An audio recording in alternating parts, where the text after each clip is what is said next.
Long before any fire touches the grass, the firefighter in charge, called the burn boss, comes up with a detailed plan of how the burn is to be conducted.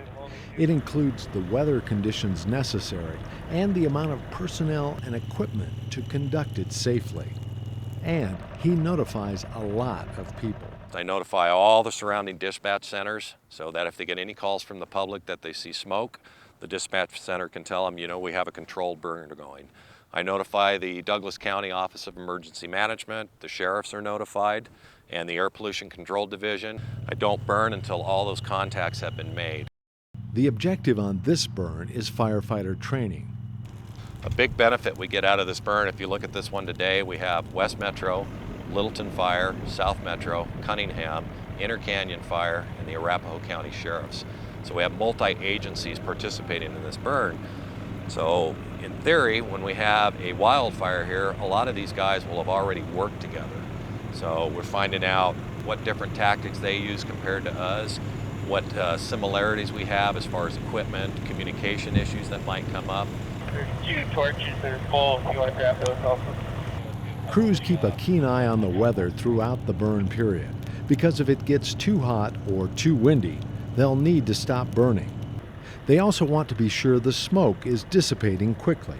So if we start producing too much smoke and I feel like we're impacting an area, we'll shut the burn down, let the smoke dissipate, and then we'll go ahead and fire the burn back up again. If the conditions warrant that we cannot burn anymore, then we'll cut the burn off at that time and we'll come back on a different day. One of the first steps is creating something called a black line around the entire 9 acres being burned today. With the black line in place, small sections of the interior will be burned off one at a time. It's called prescribed fire because it can be a prescription to eliminate weeds and promote new growth that benefits wildlife. Burns that we've done for the Division of Wildlife, after we've gone in and burned, 3 days later you see herds of elk down rolling in it, and then when the new shoots start to come up, you'll start to see the elk and the deer and all the other animals starting to move down in for the forage. Prescribed fires are also used to eliminate the dangerous buildup of dead trees, brush, and grasses that can fuel the huge wildfires we've seen in the West over the past couple decades. You've heard the phrase, fighting fire with fire. Well, this experience teaches firefighters how to do that. What we're doing is off of controlled lines and trying to put fire in advance of a main body of fire and eliminate the fuels between the main body of fire on our terms.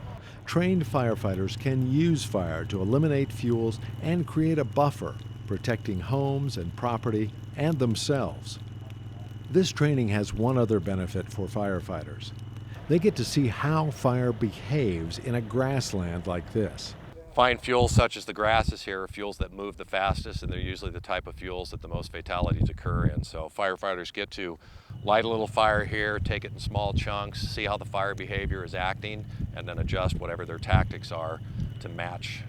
The prescribed fire season is now over, but starting again in April, and in some cases even while some snow is still on the ground, you may see smoke that firefighters created, and now you know why.